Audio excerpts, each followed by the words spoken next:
Hello everyone, मैं हूं शिवम द्विवेदी और स्वागत करता हूं मैं आप सभी का अपनी इस क्लास में। आज की इस क्लास में हम आपको कक्षा 10 के एक बहुत ही महत्वपूर्ण टॉपिक को बताने वाले हैं और यह टॉपिक है हमारा खाने वाला सोडा।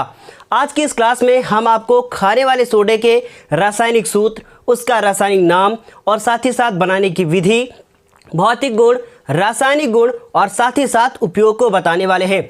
और एक बहुत ही महत्वपूर्ण बात यह है कि आज की क्लास में और जितनी भी पिछली क्लासेस हमारी हो चुकी हैं, सब में आपको इस क्लास का पीडीएफ नोट्स पहले से दे दिया जाता है। डिस्क्रिप्शन बॉक्स में आप जाकर चेक करेंगे तो वहाँ पे आपको एक लाइन लिखी हुई मिलेगी जिसमें लिखा होगा पीडीएफ फॉर नोट्स, और उस पीडीएफ फॉर नोट्स के नीचे एक लिंक होगी, वहाँ पे आप क्लिक करेंगे तो आपको इस पूरी क्लास का नोट्स मिल जाएगा। चलिए शुरुआत करते हैं और बताते हैं कि ये खाने वाला सोडा आखिर क्या है, इसका रासायनिक नाम क्या होता है। बहुत ध्यान से हमारी बात को सुनिएगा। इसका रासायनिक नाम जो होता है वो होता है सोडियम बाइकार्बोनेट। तो देखिएगा, बहुत ध्यान से सुनिएगा इस चीज़ को। खाएंगे तभी बाई होगी। बाई क्या होता है? एक बीमारी होती है जो पैरों में हो जाती है, ठीक है। तो याद करने का एक तरीका है, दो नाम होते हैं, सोडियम कार्बोनेट और सोडियम बाइकार्बोनेट। दोनों में बच्चों को बहुत ही ज़्यादा कन्फ्यूज़न होती है, इसलिए याद करने का क्या ट्रिक है कि खाएंगे तभी बाई होगी, मतलब खाने वाले सोडे में ही बाई लगेगा। तो क्या हुआ, इसे आप धीरे धीरे समझ जाएंगे। तो ये हुआ हमारा सोडियम और बाइकार्बोनेट। ये जो बाई लिखा है इसके स्थान पर आप लिख सकते हैं हाइड्रोजन। क्या लिख सकते हैं? आप लिख सकते हैं हाइड्रोजन। तो यहाँ पे हमने क्या लिखा? Sodium bicarbonate. अब क्या करेंगे, रासायनिक सूत्र की यदि हम बात करें तो रासायनिक सूत्र जो इसका होता है वो होता है Na, यानी कि सोडियम हो जाएगा, H लगा दिया तो बाई हो गया, कार्बोनेट हो गया CO3 माइनस, सॉरी ये जो हमारा सूत्र है क्या हो गया? NaHCO3 हो गया। ये कैसे बनता है? क्योंकि आप जानते हैं कि Na होता है Na+1, ये सोडियम आयन होता है। उसके बाद ये सूत्र कैसे बनता है ये बता रहे हैं। बनाने की विधि जो है उसको भी हम अभी बताएंगे। तो Na+1 और CO3 जो होता है वो -2 होता है, लेकिन जब इसके आगे H लग जाता है तो ये बाइकार्बोनेट हो जाता है और यहाँ से 2 हटकर कितना हो जाता है? 1 हो जाता है। अब इसके ऊपर कितना चार्ज है? प्लस का 1 है, और इसके ऊपर कितना चार्ज है? माइनस का 1 है। अब आप देख रहे हैं कि ये जो प्लस माइनस है वो दोनों कैंसिल हो जाएंगे। क्या बनेगा? NaHCO3। तो खाने वाले सोडे का रासायनिक सूत्र क्या हो गया?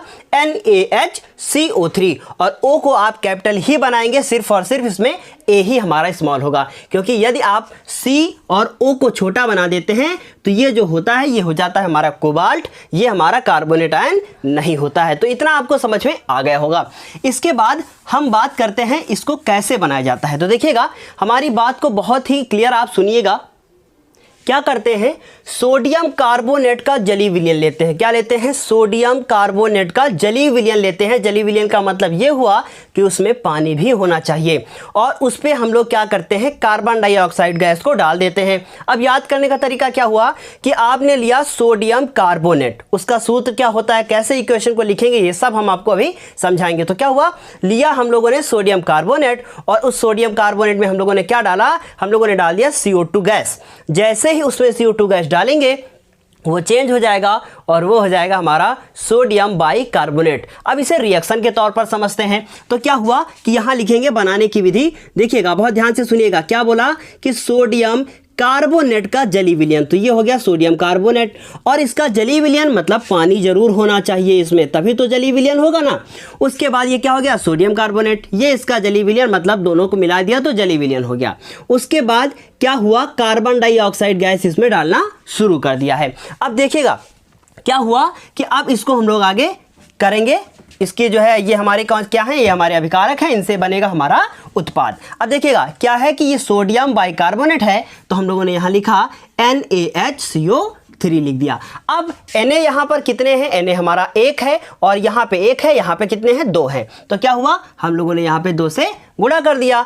अब उसके बाद देखिएगा C कितना इधर है? 1 है, और 1 कितना हो गया? 2। इधर भी कितना है? 2C ही है ना। और उसके बाद फिर आप देख रहे हैं कि ये जो है O कितना है? 1, और इधर 2 कितने हो गए? 3, 3 और 3 कितने हो गए? 6, और 2 को 3 से गुणा कर देंगे तो क्या होगा? 6 हो जाएगा। और हाइड्रोजन 2 है, इधर भी हाइड्रोजन कितने हैं? 2 हैं। इस तरीके से ये क्या हो गई? बैलेंस भी हो गई। ये जो इक्वेशन हमने आपके सामने अभी बोर्ड पे लिखी है ये बहुत ही ज़्यादा इंपॉर्टेंट है, इसे आपको लिख लिख के प्रैक्टिस करके जरूर याद करना होगा। इसका जो नाम होगा वो नाम होगा सोडियम कार्बोनेट। सब आपको वहाँ नोट्स में दिख रहा होगा क्या नाम होगा, इसका नाम होगा सोडियम कार्बोनेट। और जो ये है हमारा सोडियम बाइकार्बोनेट। तो ये क्या हो गया, सोडियम कार्बोनेट, और ये हो गया हमारा सोडियम बाइकार्बोनेट। कैसे बना कि हम लोगों ने क्या किया कि सोडियम कार्बोनेट का जली विलयन ले लिया। क्या किया गया, सोडियम कार्बोनेट का जली विलयन लिया और इसमें क्या डाला, उसमें डाल दिया कार्बन डाइऑक्साइड गैस। और जैसे ही कार्बन डाइऑक्साइड गैस डालते हैं वो चेंज हो जाता है और वो बन जाता है सोडियम बाइकार्बोनेट। इस खाने वाले सोडे का एक और नाम है, उसे कहते हैं हम लोग बेकिंग सोडा। अब ये बेकिंग सोडा क्या होता है, ये यही है खाने वाला सोडा। आज अब बात करेंगे हम इसके भौतिक गुणों की। तो भौतिक गुण क्या होते हैं, सिर्फ 2-3 भौतिक गुण ही आपको याद करने हैं, बहुत ध्यान से इस चीज़ को सुनिएगा।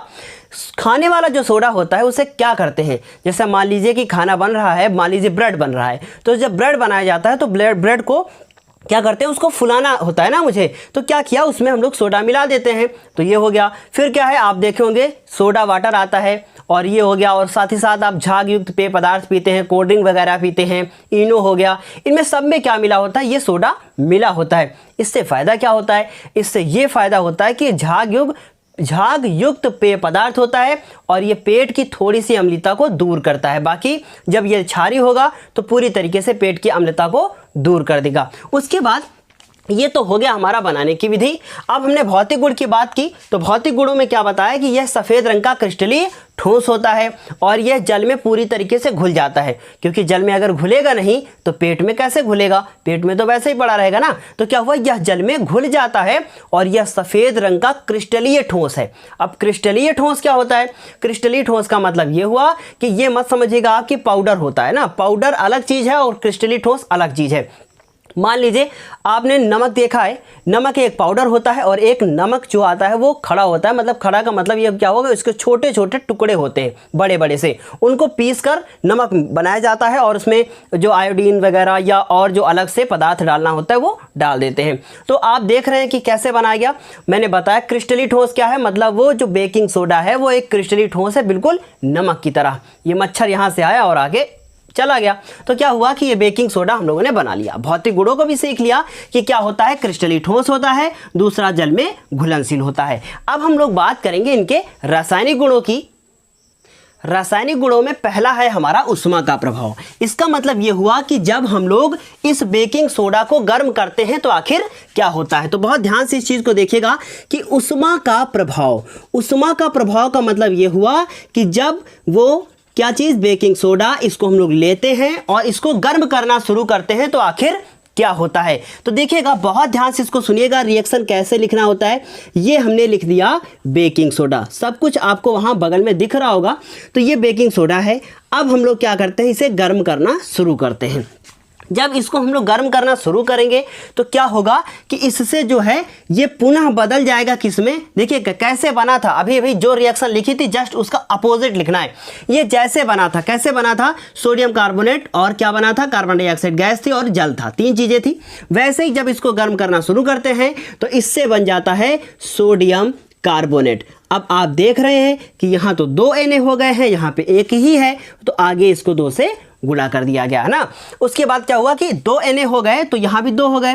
अब क्या हुआ, CO3 कितना है, इधर 1 है और इधर कितना है, यहाँ पे देखिए 2 है, क्योंकि ये 1 CO3 और इसको 2 से गुणा कर रहे हैं तो 2 CO3। इधर कितना है, 1 CO3 है, लेकिन ये बना देगा हमारा CO2 गैस, है ना, कार्बन डाइऑक्साइड गैस। उसके बाद यहाँ पर कितना, 1 O हमारा बच जाएगा। देखिएगा, बहुत ध्यान से इस चीज़ को सुनिएगा, क्या है कि 1 O यहाँ से बच जाएगा, क्योंकि इधर कितने O हैं, 2, और ये 2 से इसको 3 से गुणा किया 6, और यहाँ है 3 और उसके बाद 2 5, 1 O बच गया, 2 हाइड्रोजन बच गए। मतलब क्या बन गया, बन गया हमारा पानी। क्या हुआ, कह सकते हैं आप कि सोडियम बाइकार्बोनेट का पर जो है ऊष्मा का प्रभाव क्या होगा कि जब सोडियम बाइकार्बोनेट को गर्म करना शुरू करेंगे, और कितना गर्म करेंगे, 100 डिग्री सेल्सियस, मतलब 100 डिग्री के ऊपर हम लोग जाएंगे तो क्या बनेगा, वो बनेगा हमारा सोडियम कार्बोनेट और साथ ही साथ कार्बन डाइऑक्साइड गैस निकलती रहेगी। तो ये रिएक्शन आपको समझ में आ गई होगी।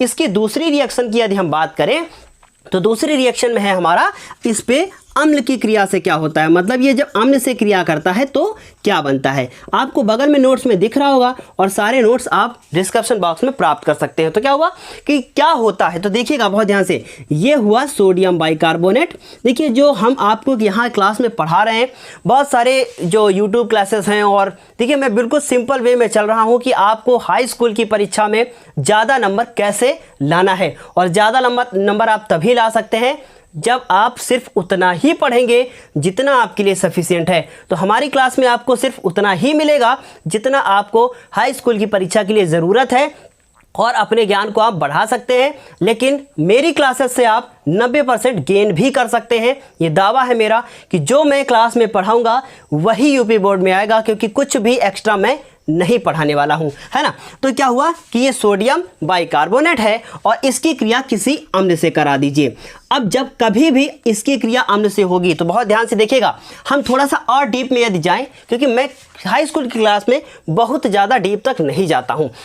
क्या हुआ कि यदि हम इसको तोड़ दें तो ये H+ होगा और Cl-1 होगा, है ना। अब इसको भी तोड़ दें तो ये होगा Na+1 और HCO3-1। तो देखिए हम अब थोड़ा सा ज़्यादा डीप में गए हैं।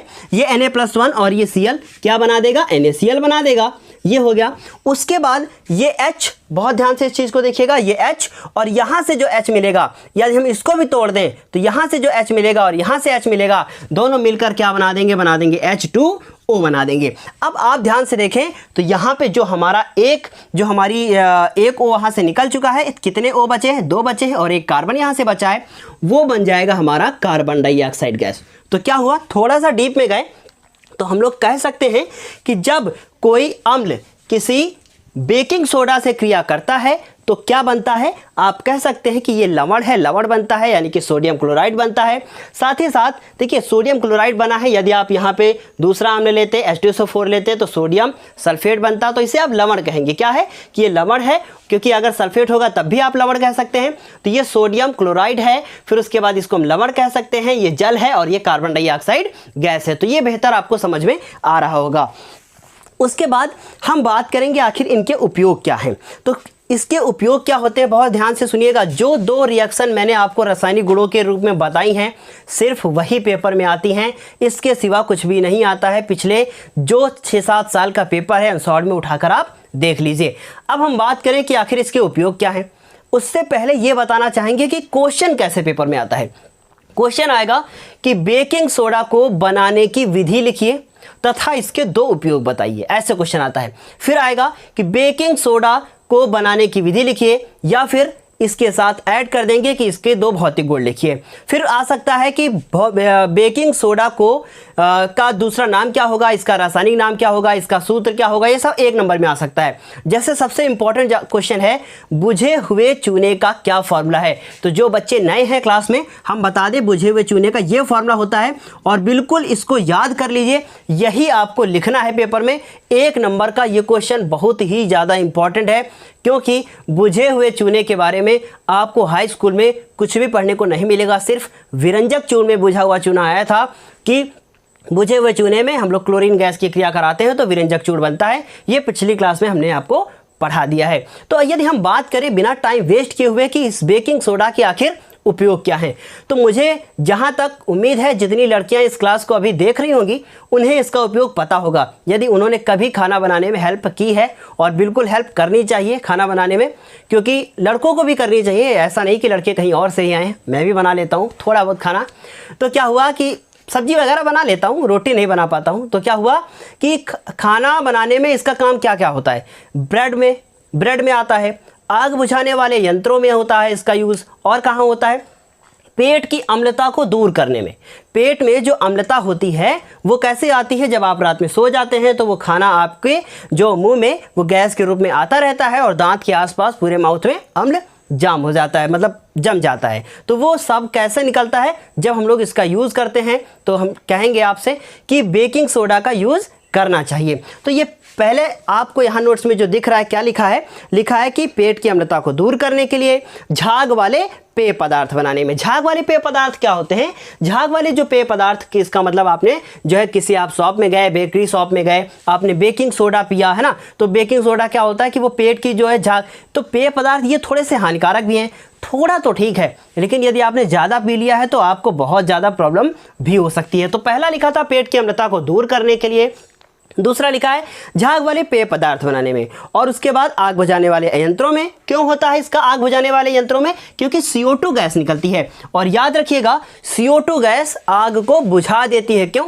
क्योंकि मोमबत्ती यदि अगर जल रही है और आप उसमें फूंक देते हैं तो क्या होगा कि मोमबत्ती बुझ जाएगी। तो ये तो आपको समझ में आ गया होगा। क्लास इंपॉर्टेंट है, इसलिए अंत तक देखना भी बहुत ज़रूरी है। तो इतने पॉइंट हमने आपको बताए। फिर क्या है कि कच्चे दूध को फटने से बचाने के लिए, है ना, कच्चे दूध को फटने से बचाने के लिए का क्या मतलब हुआ कि कच्चे दूध में यदि इसको डाल दिया जाए तो दूध देर तक नहीं फटता है। ऐसा नहीं कि फटता नहीं है, देर तक नहीं फटता है। और लास्ट है हमारा चर्म रोग को दूर करने में। अब चर्म रोग क्या होता है? चर्म को बोलते हैं स्किन डिसीज़, मतलब जो स्किन डिसीज़ होती है, हमारी त्वचा जो रोग हो जाते हैं उनको दूर करने के लिए। क्यों? क्योंकि त्वचा में क्या होता है, दाद वगैरह हो गया, तो इसका यूज़ करते हैं तो वहाँ से ये बीमारी धीरे धीरे क्या होती है, ख़त्म होती रहती है, क्योंकि ये बैक्टीरिया को धीरे धीरे ख़त्म कर देता है। क्योंकि त्वचा रोग होता है तो वो बैक्टीरिया के कारण ही होता है। उम्मीद है ये क्लास आपको बेहतर समझ में आ रही होगी, क्योंकि अभी हमारे पास प्रॉब्लम ये है कि हम फ़ैन नहीं ऑन कर सकते, क्योंकि फ़ैन ऑन करेंगे तो आपको बेहतर आवाज़ सुनाई नहीं देगी, इसलिए पसीना इतना ज़्यादा निकल रहा है। कोई बात नहीं, मेहनत करेंगे, अभी थोड़े दिन बाद ठंड आ जाएगी और हमारी क्लास में आप अनसॉल्व को भी सॉल्व करेंगे। आज की क्लास के लिए इतना ही। अब हम अपनी अगली क्लास में आपको मिलेंगे खाने वाले सोडे के साथ नहीं, धोने वाले सोडे के साथ। तब तक के लिए धन्यवाद और बेस्ट ऑफ लक।